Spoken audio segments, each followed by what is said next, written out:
Yeah. I mean, you're curating the world for people, right?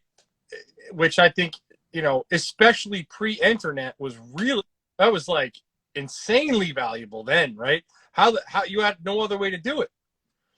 But even when the internet came around, then everyone had a website. And so who's curating again? And Boston Design Guide has this, like, everyone knows when you open that up, these are the top firms. Like, I mean, we've gotten a number of jobs now from it, and people call, like, we saw you in Boston Design Guide. We knew what that meant. And, that's an unbelievably powerful brand to have built. And so I would imagine you had to say no to plenty of people, I would guess. What's that look like?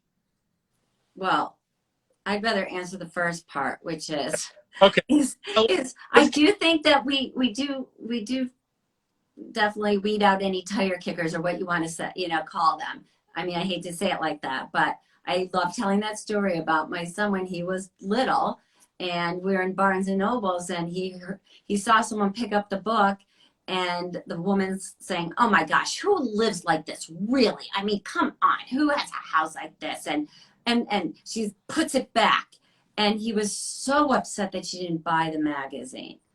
And I just remember saying, I don't want her to buy it. I want the person that wants to. I want this. I want and I used to kind of get joked at that.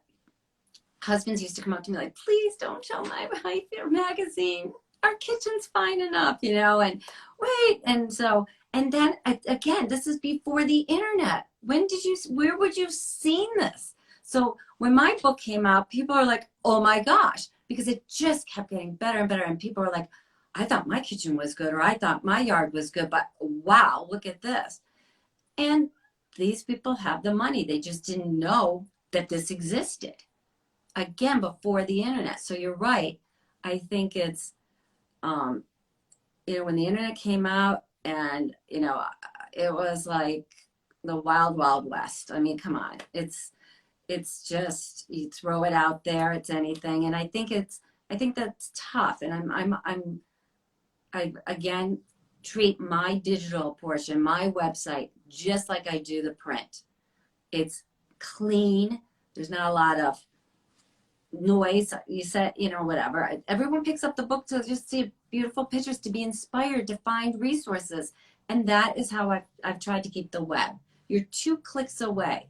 Find a professional. I want a builder. Click. Look at the builders there.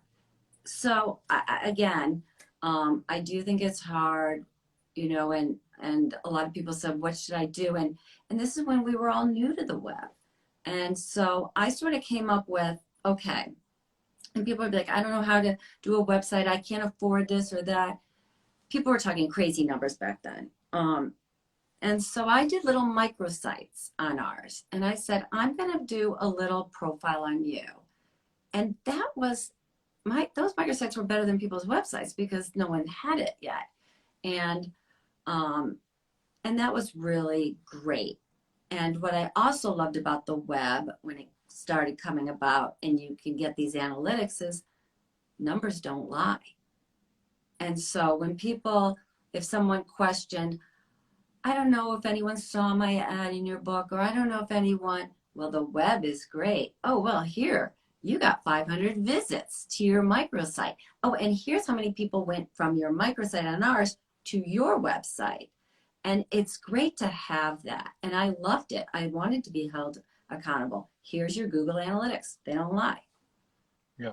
And you can see page views, and you can see so much, and you can gather so much information on who's visiting you. And so that again was very exciting. And again, this is before social media, which here we are now, I mean, it's so exciting to see what's next. And it only keeps getting better and better for the end user.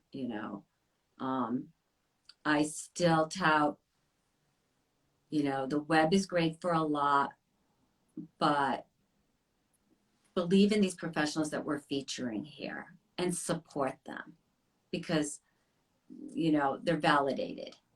And you may think you can get that sofa online or do this, but then that sofa comes and your legs are dangling or it's not comfortable or there's just, it's tough. Use these professionals, you know, and I can't stress that enough because there's so many costly mistakes because people just think that they can do it on themselves. And it's like, no,